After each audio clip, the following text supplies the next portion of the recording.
Chase Thomas the Chase Thomas podcast. My nephew needs me to record. See, I already hate it. I hate it. Hello, and welcome back to another episode of the Chase Thomas podcast from still the aforementioned Chase Thomas coming to you live from Knoxville, Tennessee, Everything School HQ. Joining me down there in Tequila, Georgia, my good friend, the University of North Georgia alumni and host of the Georgia Voice of College Football, Matt Green, is here. Matt, good evening, sir. How are you? Good evening, sir. It is good to be back with you this weekend.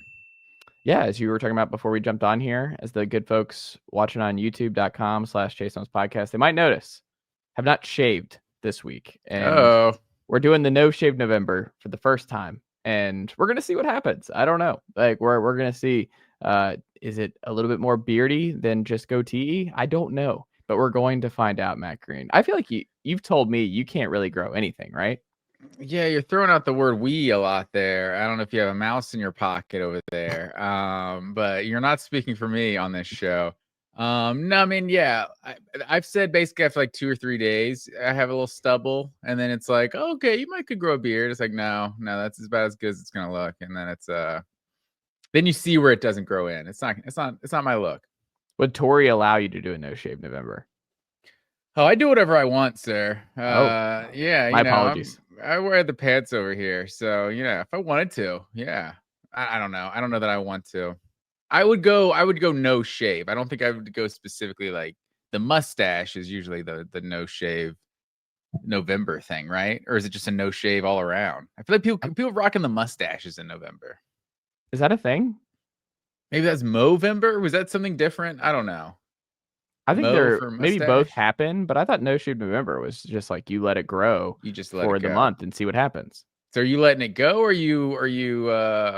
you manicuring this thing? No, I'm letting this thing go. I don't know what it's going. I don't know how to manicure a goatee. Well, I'm saying like clean up like a goatee action, or if you're just maybe that will be a cheat code depending on how bad it is on the sides, like how patchy it is. Then I might just go full goatee. Maybe to at least add some level of professionalism in my life. Okay. I'm curious to see how we go week by week. Yeah, because I have no idea. It's great to still be trying to figure out how much facial hair you can grow at 34 years old, but that's where we are. Here we are. Yeah.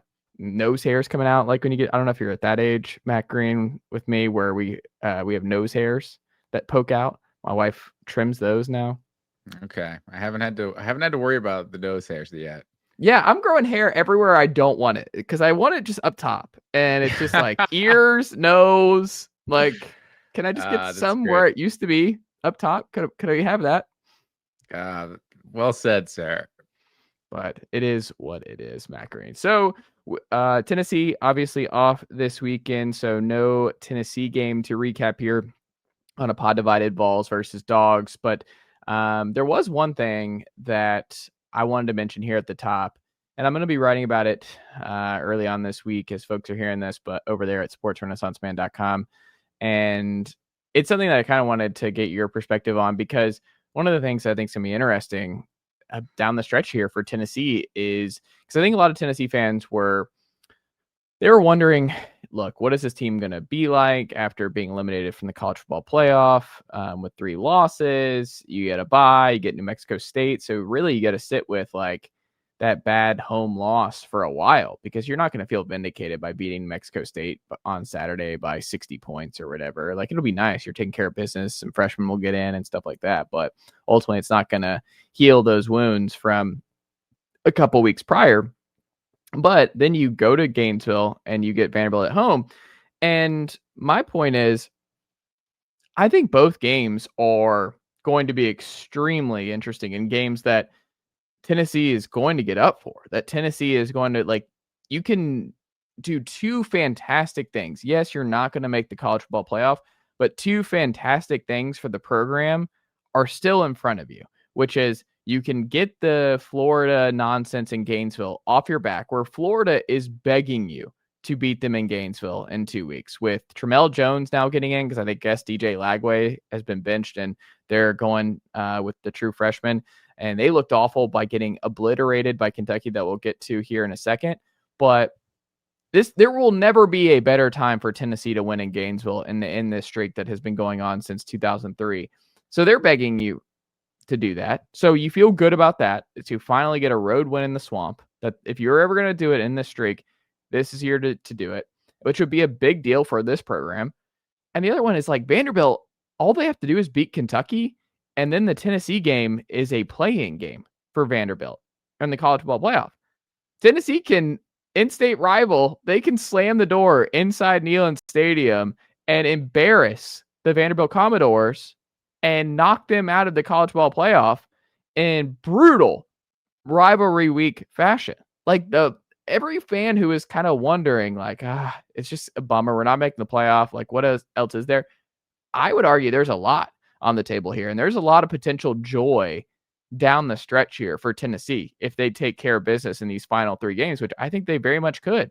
And I think that's fun. Like if you end your season, even without a playoff berth, with shutting out Vanderbilt and knocking them out of their best chance to make the playoff in their school's history, and maybe their best one for a while with how old this team is, man, what an end to a season, even if you didn't get to ultimately where you wanted to go.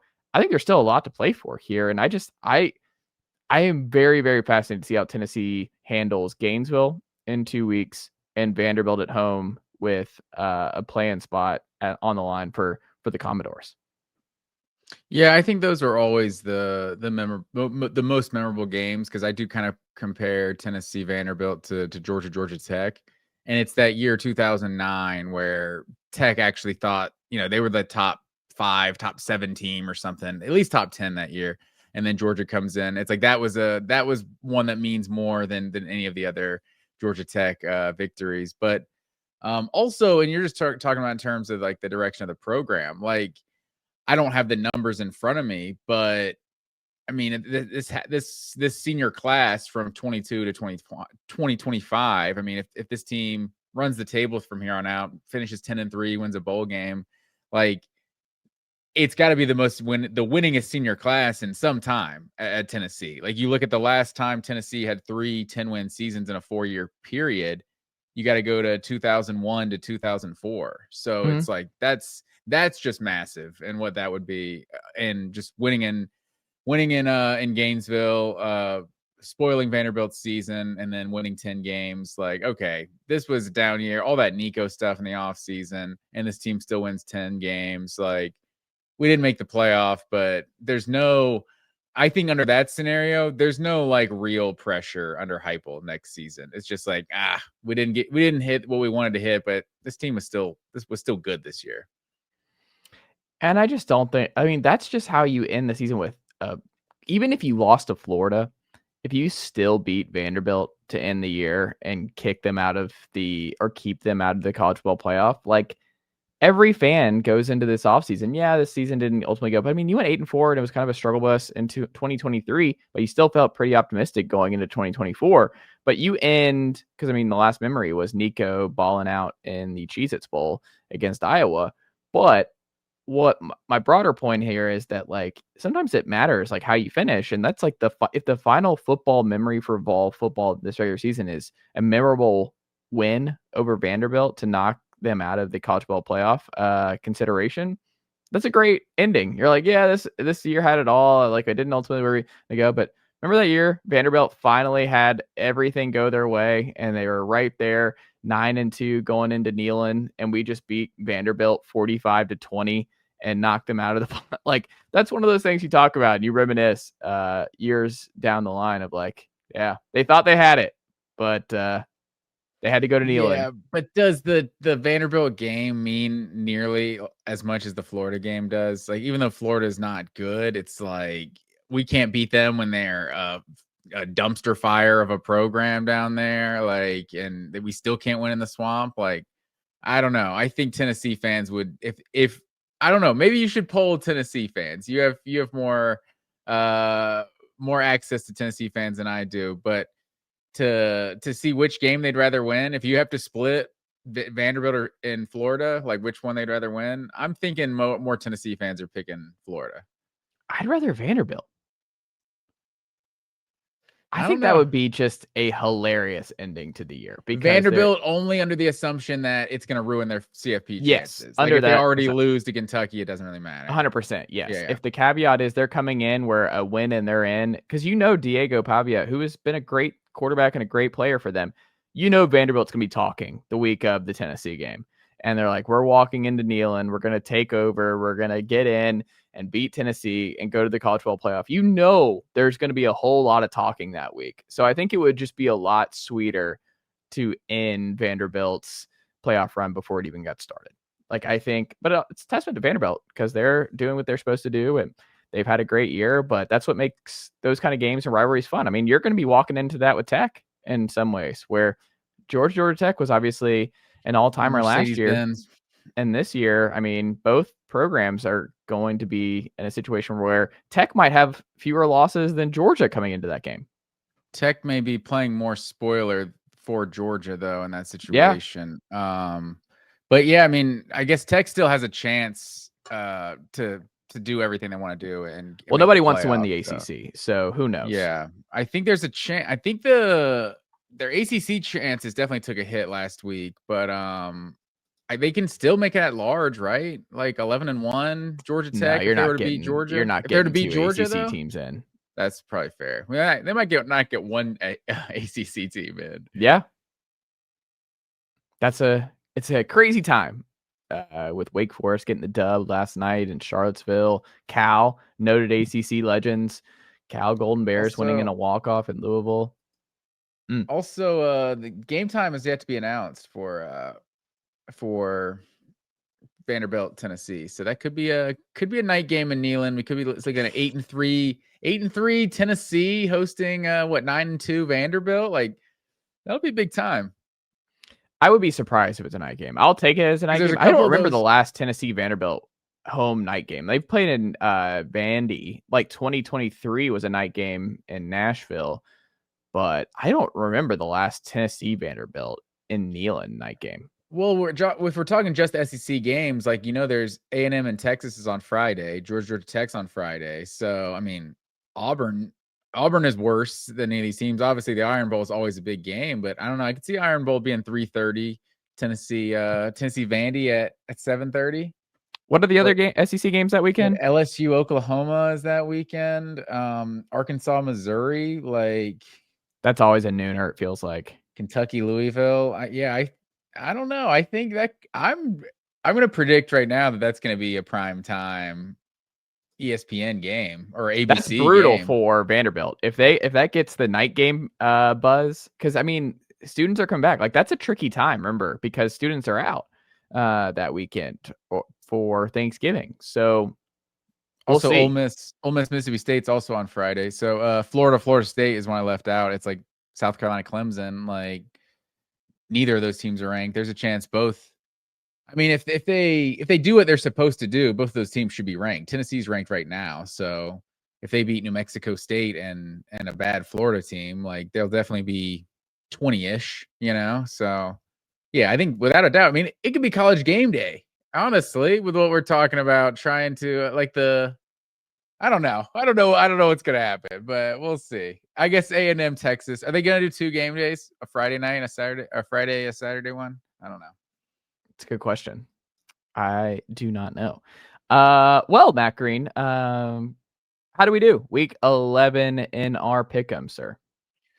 How did we do? Let's start with the good news. Zeus, home dog of the week. He hit that once again. The Kentucky Wildcats just I feel like I just had a vibe. I was going off vibes with that Kentucky-Florida game. It's like Florida has a way of getting up for that Georgia game, like in such an emotional way that it's like when they lose, they're just like, it's like they lose twice. But yeah, Kentucky absolutely dismantled them, but that's the good news. Oh, and then our money line, that was also good news. You went 9-2 money line this week. I went 8-3. So you are now 81-41 on the season to my 79-43. So you got a 2-game lead on me. And then against the spread, you went 5-6. I went 4-7 on the week. Back-to-back 4-7s. My worst 2 weeks of the year here, back-to-back in week 10 and 11. So I'm 60. Still got a 5-game lead on you. I'm 63-59 on the season. You are 58-65 on the season. So we're coming down to the wire. Zeus, also home dog of the week, is 8-4 on the year. So giving people winners. I love it. Well, Matt Green, let's start in the SEC, sir. Georgia, they clobber Mississippi State in Starkville. What do we learn about Georgia in the victory here? So one thing I've been talking about all year is that Georgia's just, maybe not all year, but I guess I've just learned week by week that to just not judge this team like you've judged previous Georgia teams. Like, if you're judging them as like a national championship winner each week, then yeah, it feels like you're probably going to have more negatives to say about this team. But I've talked a lot about how we don't really know how many NFL players are on this team a year from now or next year's draft and things like that. So it's not just like a loaded roster. And I think you just have to accept that this team just isn't great. You know, it's just they're finding ways to win every week. And so this one was refreshing. I think we still have to get used to, okay, Georgia's going to give up a touchdown on the first drive of the game. It's just, and it's going to be, for all you can say about Georgia's defense, they don't give up big plays. I feel like don't give up a lot of big plays. It's a lot of 14 play, 75-yard drives on opening teams' drives, though. And Mississippi State just kind of went right down the field on that first drive, and then they basically did nothing until almost the fourth quarter. Georgia scored 38 straight points in this game. I've really been impressed with Georgia's offense in recent weeks. I feel like it's just a very creative offense, and Zachariah Branch is just, let's enjoy him for however more games we got him for, because this guy's going to the NFL next year. Even though I did just say we don't have a bunch of NFL players, Zachariah Branch is one. He just makes this Georgia offense go. Like, if it's not him making the big play, it's him being used as a decoy that opens up a big play for somebody else. Like, just the way Mike Bobo uses Branch in this offense, I think he's just everything that was advertised and more. Gunnar Stockton with another efficient game in this one. Also, Nate Frazier in this run game. I think that's the first thing you have to talk about. This is why I wasn't super concerned about this game. Unfortunately, we did miss our pregame show coming in to this past week, but I was concerned because it's like, well, yeah, every Georgia game is close. Like, I thought this was going to be a 4-quarter game, but the fact that Mississippi State had just been kind of run on by everybody this year, and none of them put up as many yards as Georgia did. 303 yards on the ground, 264 through the air. Just, if Georgia can run for 250, pass for 250, like that's the perfect game for them, basically. And Nate Frazier with his career high 181. Chauncey Bowen's running well as well. So yeah, it's just nice to have an easy game, and Noah Thomas also stepping up in Colby Young's absence. It's like it was good to see some of those things and just dominate an opponent you're better than, and an opponent that I think I personally still respect. I feel like there's a lot of people that kind of put a team on upset alert, and then they blow them out, and it's like, well, yeah, you were supposed to blow them out. I don't know. So I think there was a lot of people that's like, this is a dangerous game for Georgia, but I don't know if there's a lot of people giving Georgia credit for like a good win at a Mississippi State team that's almost won most of their SEC games this year. And this game to me was like a vintage Georgia game, right? Like, that was just a pounding into submission on the road.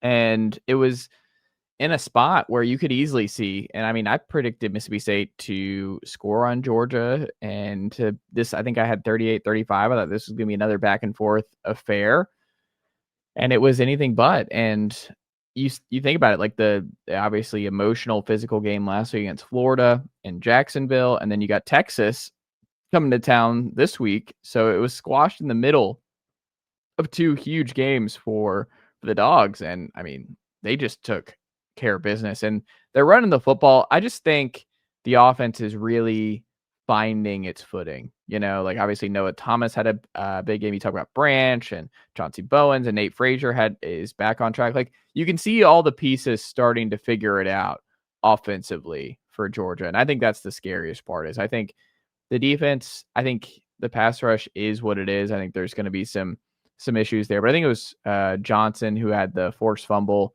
on the Blake Shapen scramble in this game, and he's doing some stuff this year. Obviously, CJ Allen has been really good for them, but I do think the offense, for all the folks who've been kind of frustrated with Bobo throughout the year, I don't know. I think this Georgia offense is pretty efficient. I think it's a top 5 offense in the sport right now. I think you can definitely make that argument. And Gunnar Stockton takes care of the football too. Like, I think you finally saw Georgia getting some pressure in this one. I think still maybe just being the pessimistic side of me is that the only guys really creating pressure. I think CJ or I think Quintavious Johnson and Christian Miller had split a sack in this one, but basically the only time they were getting pressure is when it's CJ Allen or Raylan Wilson blitzing up the middle. So it's like your inside linebackers are the only guys that are still getting pressure at this point. Luckily in this game, you dialed up some good blitzes and got a few sacks, but so that was encouraging. But I think at the end of the day, you would like that defensive line to be able to win some of those battles, get pressure with 4 at times, because you're still not seeing much of that. So I think Mississippi State's numbers at the end of it kind of looked better. Like I think they were 8 of 16 on 3rd down. I haven't looked at it. Is that right? Yeah, I haven't looked at it, but I would bet, man, at least half of those 8, if not 3/4 of those 3rd down conversions are on like the opening drive or like in the 4th quarter after Georgia's already up big, because it seemed like Mississippi State basically did nothing for about, 30 minutes or so of this game. Georgia's defense is probably the best defensive performance I would say Georgia's had in conference play this year. They're peaking at the right time. They did give up 10 versus Auburn on the road, but that's a terrible offense. So I don't know. It's true.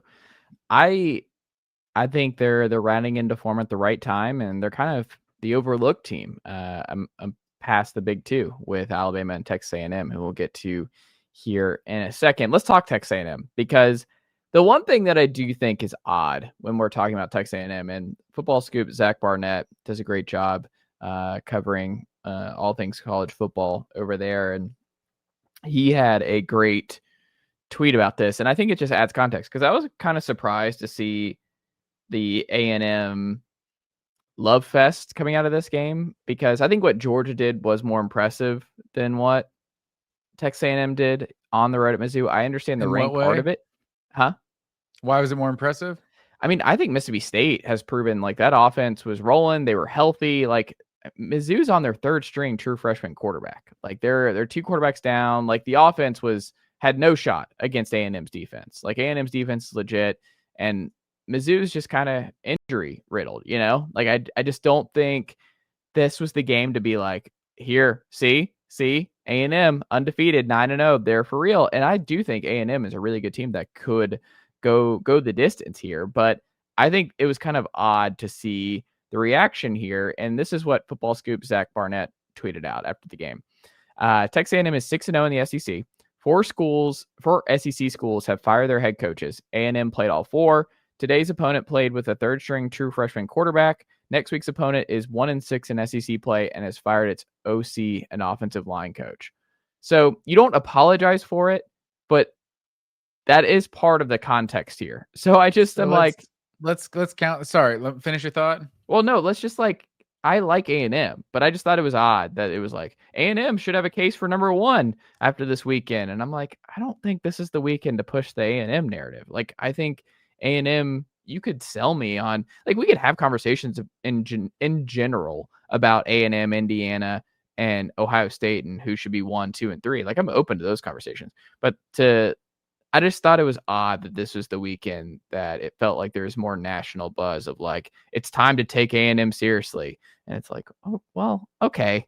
I think I've been taking them pretty seriously. And I just think that was a solid win. But I thought what Georgia did, stomping a feisty Mississippi State offense on the road and a loud atmosphere, I would say Mississippi State's louder and harder to play than Mizzou.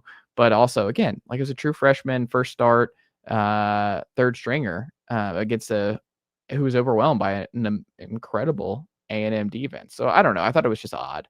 And look, you don't take it away from A&M, but A&M's things have fallen in A&M's favor this year. 2 things can be true. A&M's really good, and things are falling in their favor schedule wise. Yeah, and I will say this week, it almost seemed more like they didn't have their fastball and they still won by 3 touchdowns kind of thing. Like maybe that's kind of what some people are taking away from this, because I didn't particularly think A&M looked great this week, and it's like, and then they blew out a ranked team on the road. It's like, so that kind of, it's like that's kind of the level they've elevated to at this point. But let's go through what you're talking about, just game by game. So Auburn fired their coach. Mississippi State, they've been solid. That's one of your bigger wins. Blowout win. Florida fired their coach. At Arkansas, fired their coach. At LSU, fired their coach. And then this at Missouri this week. So that is pretty wild. And then you guys got South Carolina, which, I mean, could have a new coach. I don't know. Like, they're not making a bowl game this year, right? Like, are they still mathematically, they're not mathematically eliminated from a bowl game yet? No, not yet. But they're and then at Texas. Yeah, I don't think South Carolina's going bowling. Well, I mean, I guess they could. They could beat, because Clemson at home. They could beat Clemson at home and Coastal at home. And then one SEC game, right? Who do they have? Say it again. They have one SEC game too. Yeah, it's just A&M. Oh, yeah, A&M. So yeah, they'd have to beat the number 3 team in the country in order to do that. So I'm betting against that. I would tend to agree. LSU. I do think there's a conversation between them and Indiana of who has the better resume. There's probably a conversation about resume between Ohio State too, just because Ohio State just, I don't know. Texas is the best win to this point. If we get through 12 games and they're both undefeated, A&M will have a win at Texas. Like, does then the conversation start to happen of A&M having being number one overall?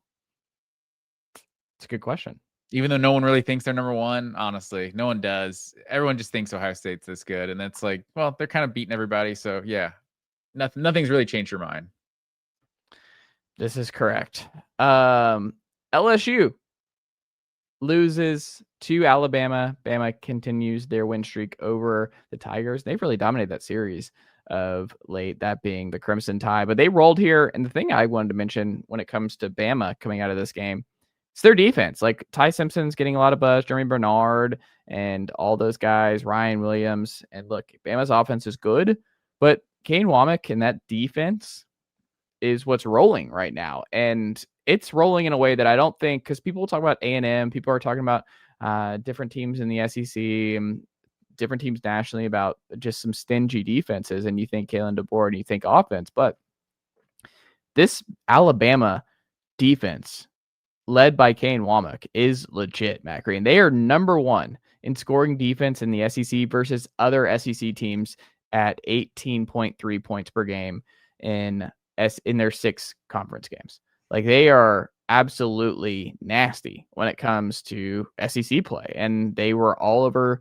LSU. Garrett Nussmeier got benched in this game. So, man, it's kind of crazy that this weekend had DJ Lagway, Garrett Nussmeier both benched. Questions swirling from Todd McShay on where a certain other quarterback in the SEC might be off to, and Lenora Sellers. Like, is he actually going to go to the draft? I mean, it's kind of wild, the guys who we thought we were going to be great here in the SEC this year, and just what's actually transpired is pretty wild. But yeah, bad year to be projected to be the best quarterback in the SEC. Yes, and Bama, though, they're complete. And I've maintained for weeks, I still think Bama is the overall best team in the conference. I would still take Bama over A&M. We'll see it play out in the SEC title game between the two in all likelihood. But yeah, I think this Bama defense is one of the more underrated, scary parts. Is I know Ty Simpson's good. I know the Kalen DeBoer, Ryan Grubb combination's good. I know the receivers are good. What is scary good that I don't think a lot of people know nationally yet is Alabama's defense is really, really good.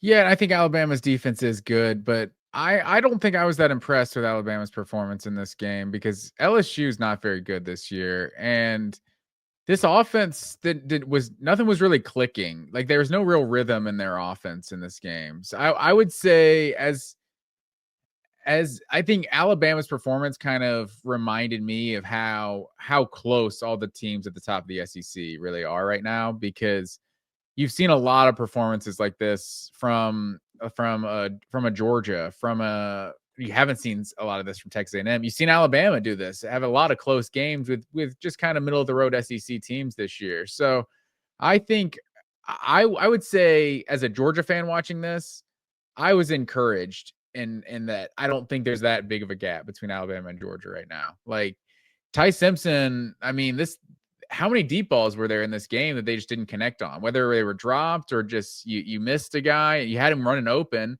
And then you look at the running performance too, 26 carries for 56 yards. Like this Alabama team can't really run the ball. It's all on the passing game. So if the passing game is not just firing on all cylinders, I think you saw and this LSU defense is good. That's not to take anything away from that defense. The defense has been good all year, but 20 points, I think at home is fine. But I think one of the more underwhelming performances I thought Alabama had offensively this year.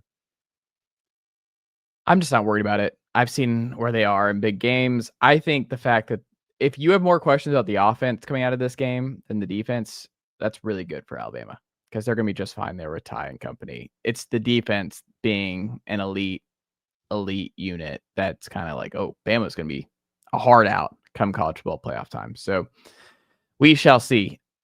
Florida goes down to Kentucky, Matt Green. Just brutal. Just brutal. This was so the stats are pretty bonkers when you look into the history of this game here, Matt Green. So I think I saw this on Twitter that this is the biggest margin of victory over Florida since the 1950s. And Kentucky's won Wow. 4 of 5 in this series now. No, it's not that many, is it? Yeah, I think they've won 4 of the last 5. Dude, this was a one that they had like 35 straight or something in this series, right? Yes, they had one of the longest active streaks that ended like 4 or 5 years ago. They have won. So Kentucky's 2021 win was vacated.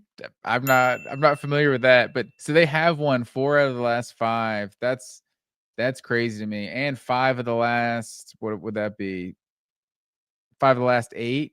So 5 of the last 8 since that streak ended, whatever it was, like 35 straight games or something. Like that's wild. I did not know that Kentucky had won 4 of the last 5 against Florida. Maybe that's where my vibes were coming from. It was just like, I don't know. It feels like Florida looked good against Georgia a week ago. It's like, I just feel like Florida's gonna lose to Kentucky. I don't know what it is. Is Mark Stoops gonna like mess around and just keep his job? Because if you look at Kentucky, so obviously they got embarrassed by Tennessee, but that is something that's going to keep happening to Kentucky every year that they're playing the Tennessee Volunteers. But they beat Auburn on the road, get Hugh Freeze fired. They beat Florida down 38-7. Tennessee Tech this weekend. They could play the ultimate spoiler on the road in Nashville because guess what?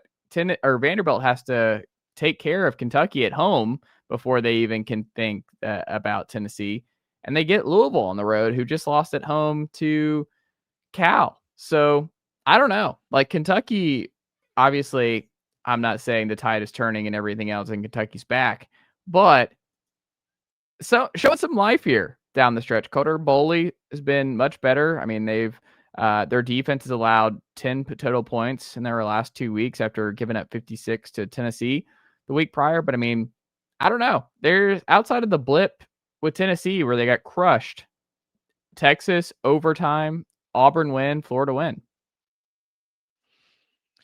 Yeah, that's true. And they got blown out by South Carolina too, right? Played Ole Miss close. Yeah, I mean, I guess the bowl game is still on the table. They can win 2 of 3 and still make a bowl. So is that enough to keep Stoops' job? I mean, I guess. I think that's enough for them to be satisfied, probably. Yeah. And he might just want to bounce. I don't know. Maybe he's just tired of Kentucky. I don't know. Maybe like he enjoys getting those checks, being in the SEC and everything that comes with it. But yeah, this was a shocker. I think after the first 6-7 games of the season for Kentucky to be rattling off a winning streak and maybe get into a bowl game. I don't think anyone thought that was going to happen about a month ago. Yeah, 100%. Auburn loses to Vanderbilt. They put up a bunch of points. The offense is back. Ashton Daniels, cooking, Cam Coleman, Jeremiah Cobb. Another 100-yard game for him. He's been quietly really good for them. Former 4-star back a couple cycles ago.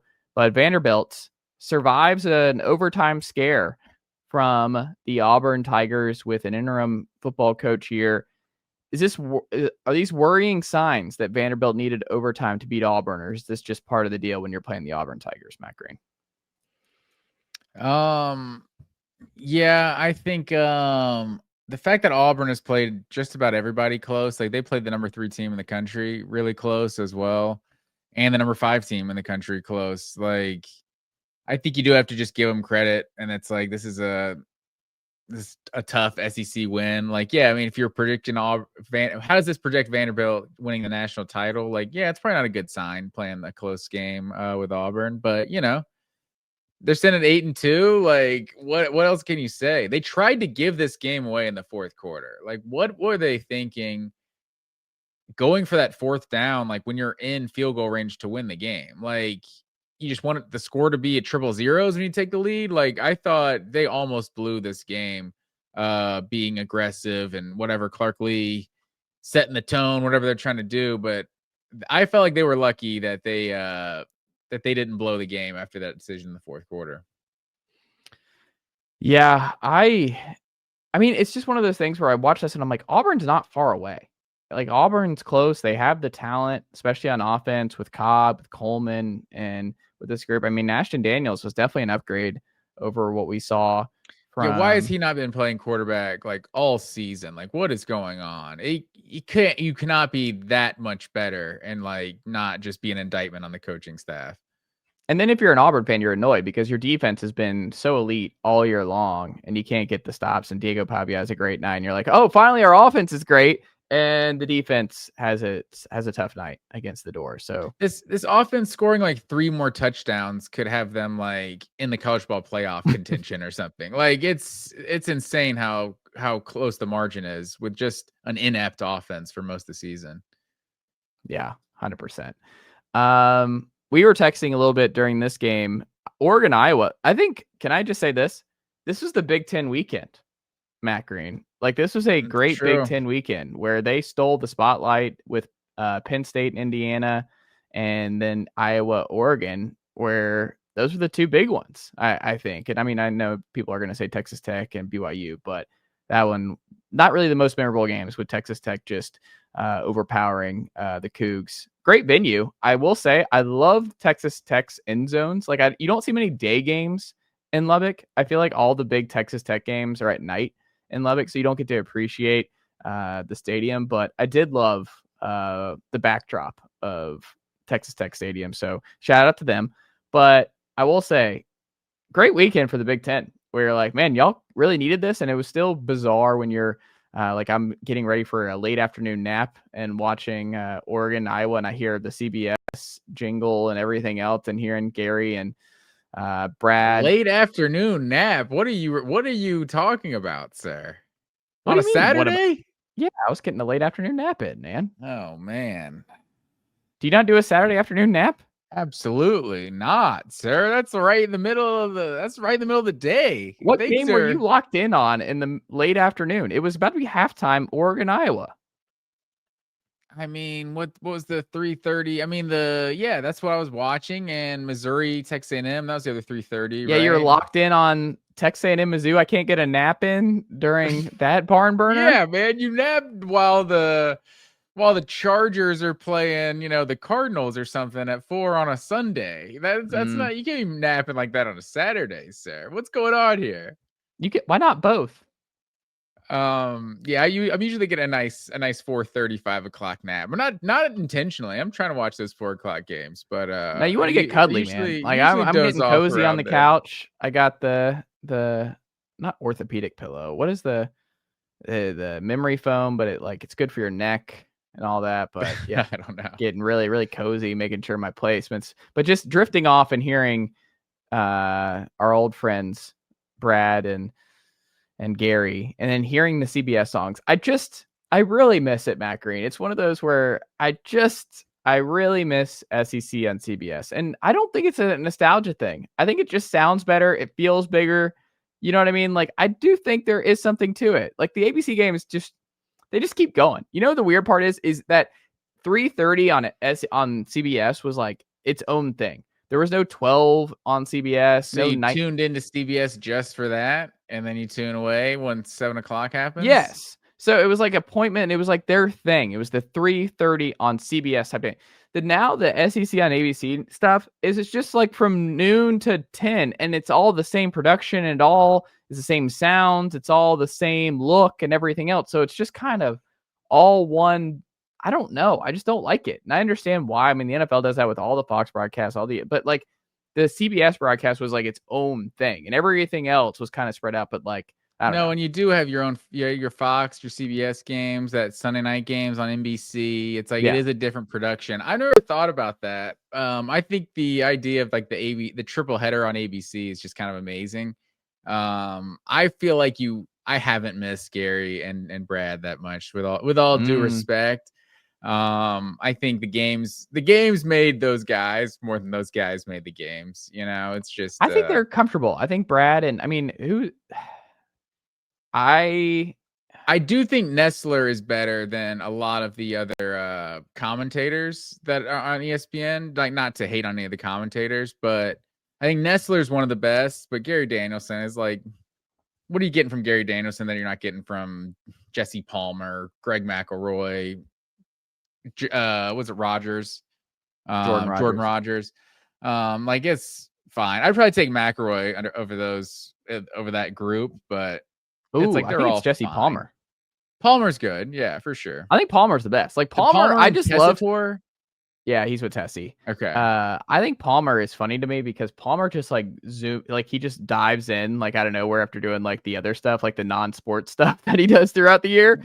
But taking some time away from Cupcake Wars. And like he puts in the work. That's what I respect about for sure. Palmer is like he just like he's clearly got other stuff going on, like non-sport, like football, and he just like he does his homework, man, and he's like he stays like he'll never not be locked into college football. Yes, it doesn't matter. And I appreciate that. Like a lot of guys would mail it in at this point where they've got so many other things going on. Palmer, out of nowhere, he's just like, nope, I'm going to do all my homework. I'm going to be ready to go. And I'm going to do a solid broadcast with Tessitore. Like Palmer's great. Palmer's been great forever. And he just, I don't know. I respect it. I respect the grind. No, for sure. He's definitely one of the best.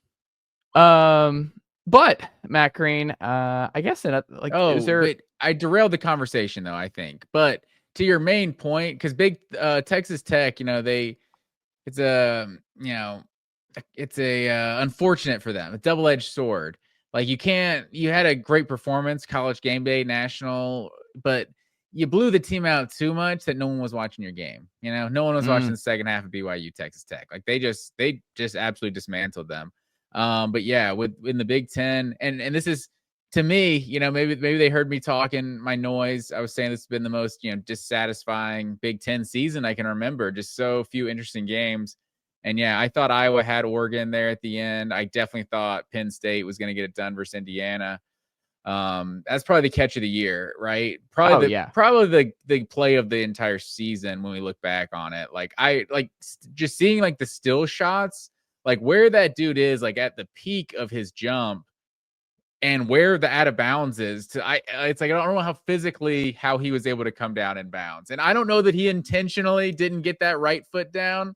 Like I think he was trying to get the right foot down, but he didn't, and then to get that left foot in was just incredible.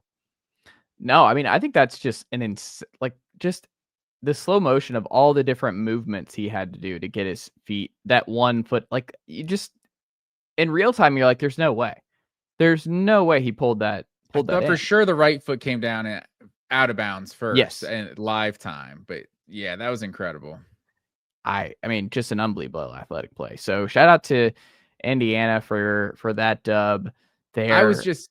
Oh, sorry. Go ahead. No, I was just gonna say that was just, I mean, unbelievable. And then right after that, you get more Big Ten action. It was the best game of the night. Oregon coming back and stunning Iowa fans. And man, it's a game of inches, and that failed 2-point conversion obviously was the difference for the Hawkeyes. They thought it was in, but reviewed not in for Iowa. But what a fight in that one. And I do love that Dan Lanning wears crew necks that just get drenched in these monsoon games every week. So shout out to him. I saw an interview he did with, I think, Believe in Oregon, and he's like, I think he said he like does it intentionally to like get like he's in the battle with his players, so he's wearing that because like when you wear those sweaters, they get soaked and it's heavy and it's like very very uncomfortable. Has anyone told Dan Lanning that the players are wearing these like performance like material jerseys that are not just getting drenched in water? Like they've planned for that to play in the elements, at least where the players are wearing. But no. But yeah, I mean, I really wanted to have the conversation. Last thing I'll say about Penn State, I really wanted to have the conversation of like the number one reason James Franklin got fired was because they couldn't beat like a top 5 team. And then if they beat a top 5 team after he got fired, it would just have been amazing.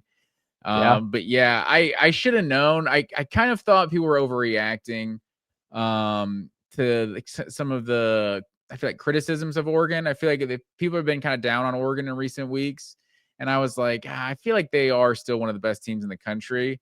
I should have known Iowa was going to Iowa and they were going to bring it down to their level. And Kirk Herbstreit almost called this like exactly on game day, by the way. He was like, it's going to be like a weird score, like 15-12, like, or 15-13, like, and there's all laughing. He's like, that's what Iowa does. And then they literally had 15 points. I think Oregon, like fourth quarter or something. Like, I think he said Iowa was going to win like 16-15, but yeah, I mean, they almost did it. They scored late, but Oregon just had that final drive. Like, man, I really want to see how this would have turned out if that 2-point conversion would have happened. Like, does Oregon go for the end zone late on that drive? Although they did go for the end zone when they were already in field goal range, they just threw one up to the end zone. Les Miles, 2007 LSU style, just like you had a game-winning field goal and then you almost just threw it to the end zone. I don't know what that was about, but yeah, Oregon got it done.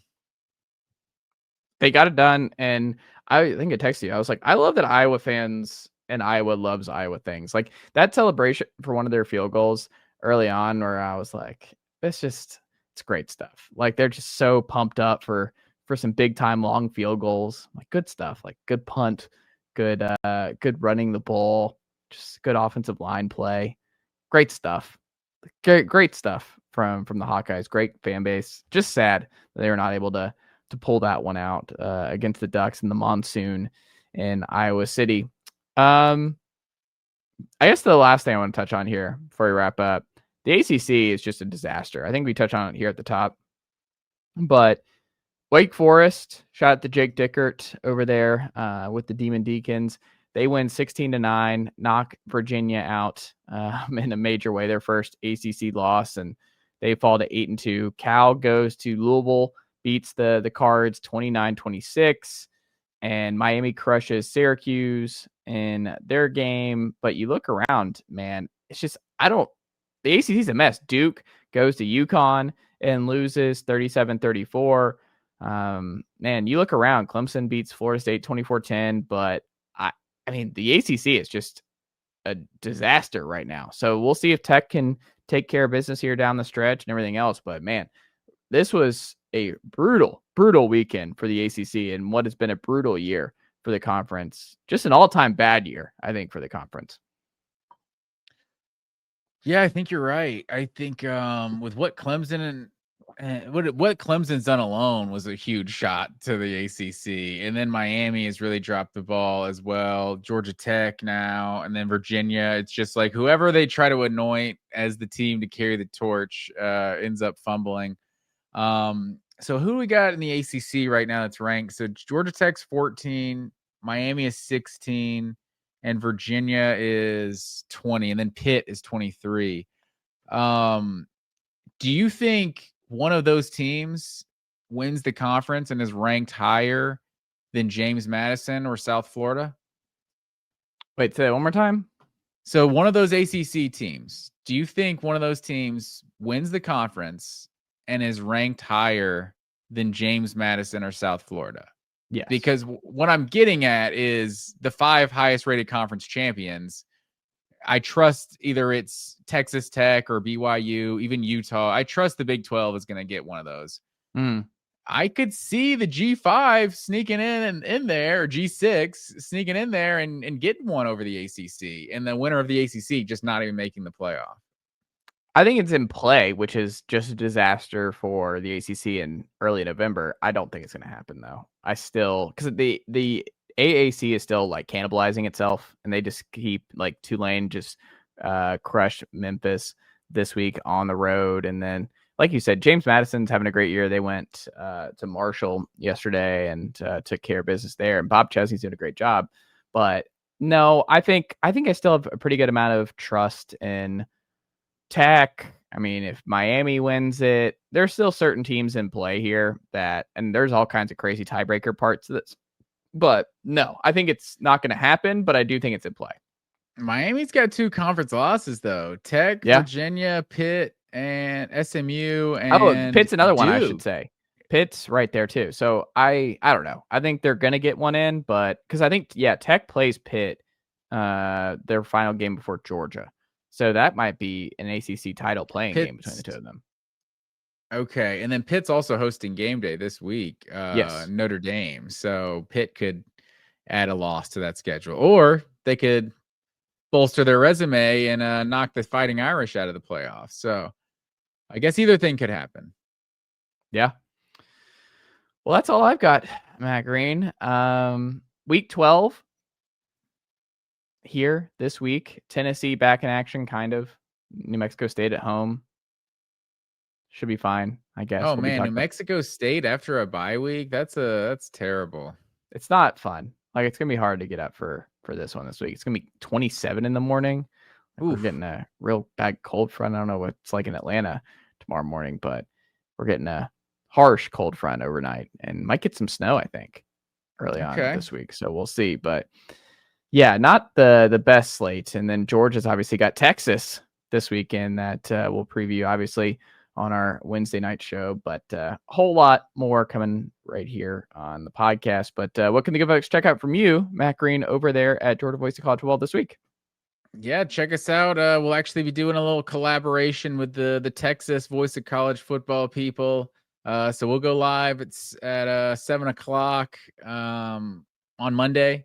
So check us out then. And then I'll be jumping on their show. They go live at 8:00. And then I think maybe I'll get on there like 8:30 or something. So if you want to check out some Texas talk, I'll be on there as well. But yeah, man, it's a big one.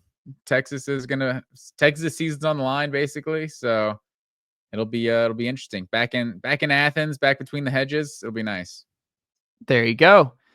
Matt Green, always a pleasure, and I'll talk to you again in a couple days. Yes, sir. Nicely done, nephew.